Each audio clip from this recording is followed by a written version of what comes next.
Assalamualaikum warahmatullahi wabarakatuh. Di video ini saya akan menjelaskan beberapa hal ya, yaitu PPT bagian 1, 2, 3 terkait materi Pancasila sebagai dasar negara dan pandangan hidup bangsa ya. Nah, ini adalah bagian satunya. Kita akan bahas tentang hakikat Pancasila ya.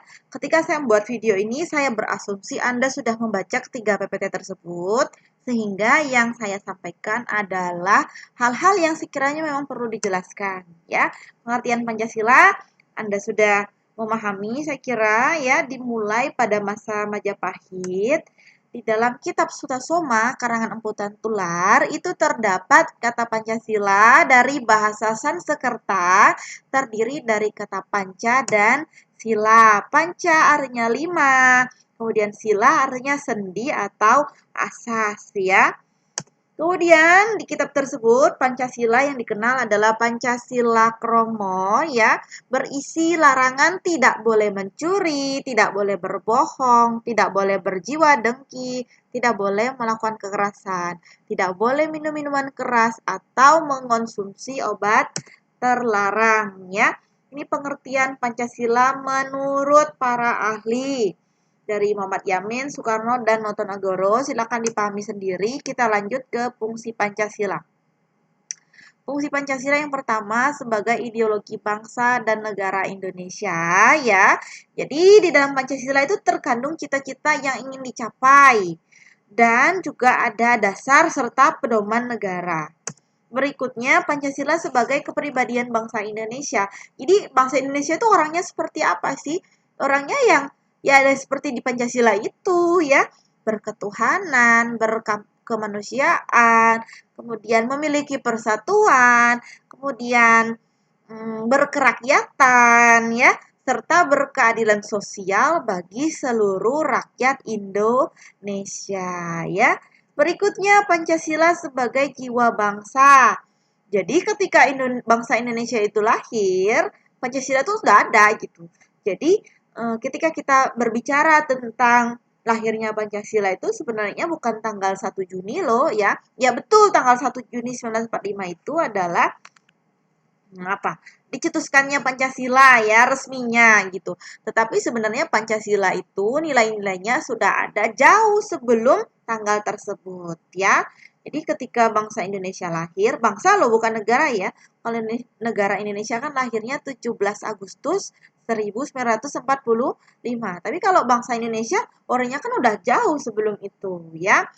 Baik, kita lanjutkan Pancasila sebagai sumber dari segala sumber hukum ya. Artinya segala sumber hukum yang dipakai di Indonesia sumbernya adalah Pancasila ya. Misalnya apa aja? Norma-norma hukum yang di Indonesia. Ada undang-undang ya, ada peraturan pemerintah, ada ketetapan MPR. Semuanya bersumber pada Pancasila ya. Berikutnya, Pancasila sebagai perjanjian luhur bangsa Indonesia. Nah, kalau ini kita diingatkan pada saat sidang BPUPKI dan PPKI ya. Jadi para anggota BPUPKI dan PPKI, yaitu para pendiri bangsa ini kan bersepakat ya, menjadikan Pancasila sebagai dasar negara. Sehingga kita harus mengamalkan dan melestarikannya. Berikutnya, Pancasila adalah alat pemersatu bangsa ya. Jadi fungsi Pancasila ini adalah menjaga perpecahan dan konflik di dalam masyarakat Indonesia.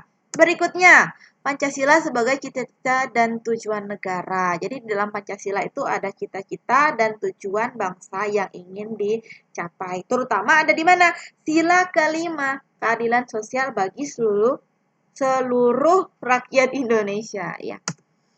Berikutnya, penetapan Pancasila sebagai dasar negara. Yang pertama, proses penetapan. Ini saya kira Anda sudah paham, dimulai dari perumusan dasar negara yang dilakukan oleh BPUPKI. Kemudian BPUPKI dibubarkan. Dibentuklah PPKI yang diketuai oleh Insinyur Soekarno dan wakilnya adalah Muhammad Hatta. Sehari setelah proklamasi, kemudian PPKI itu mengadakan sidang pertama ya. Nah, anggotanya berapa, kemudian segala macam Anda bisa baca sendiri.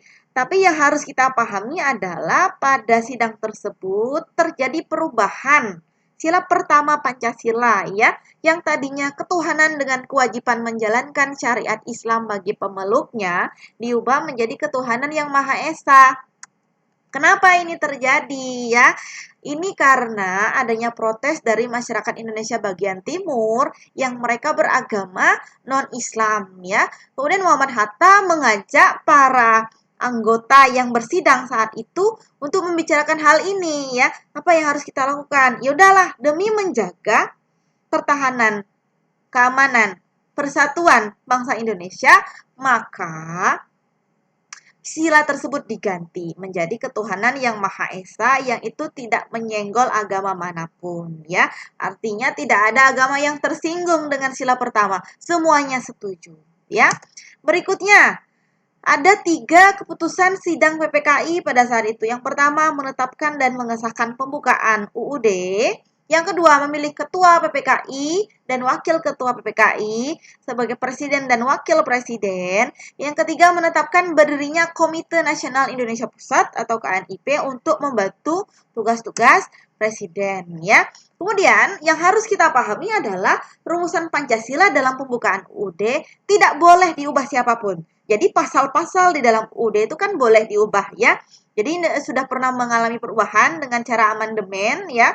Tetapi pembukaannya tidak disentuh sama sekali dan memang tidak boleh. Kenapa? Kalau itu diubah ya, maka ada beberapa hal. Yang pertama, Pancasila itu kan merupakan hasil perjanjian luhur yang disahkan oleh PPKI. Jadi itu kita harus menghormati hal tersebut.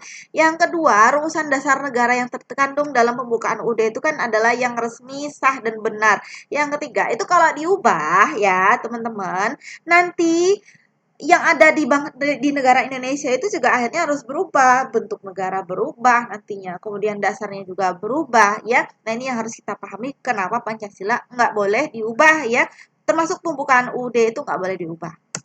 Berikutnya, Pancasila sebagai dasar negara terwujud dalam 3 asas. Yang pertama asas kebudayaan, yang kedua asas religius, dan asas kenegaraan. Landasan hukumnya apa? Yang pertama Sidang PPKI tanggal 18 Agustus 1945, kemudian Berita Republik Indonesia nomor 7 tahun 1946, dan Instruksi Presiden nomor 12 tahun 1968, serta Ketetapan MPR nomor 18 MPR 98 tentang penegasan Pancasila sebagai dasar negara. Ya, ini tolong dipahami, dihafalkan ya.